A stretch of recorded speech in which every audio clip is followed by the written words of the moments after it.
May papakita ko sa inyo.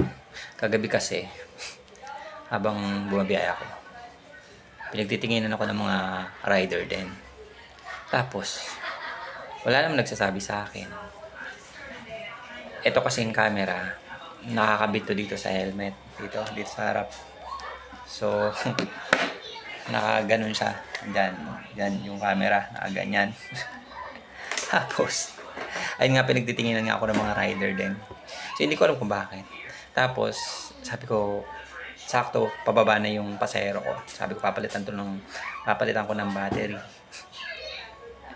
Tapos, kaya pala ako pinagtitinginan ng mga rider. Kasi nga, etong camera, hindi rin pala siya lobat kagabi.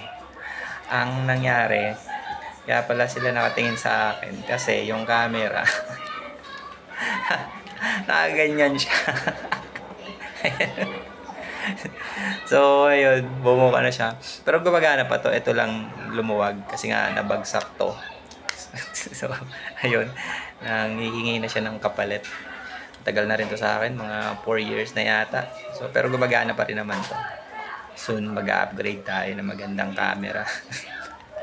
Pero, for the meantime, ito muna. Matibay din to. So, ayun, medyo nakakatawa kasi nga kaya pala hindi na gumagana kasi ganun yung camera, nakabuka na eh. Hindi pala siya lobat, nakabuka lang.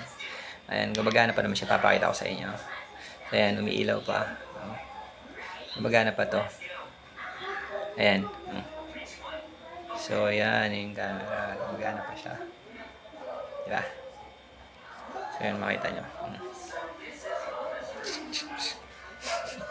Pero papalitan natin to pag nagka-budget na ulit. So yun lang.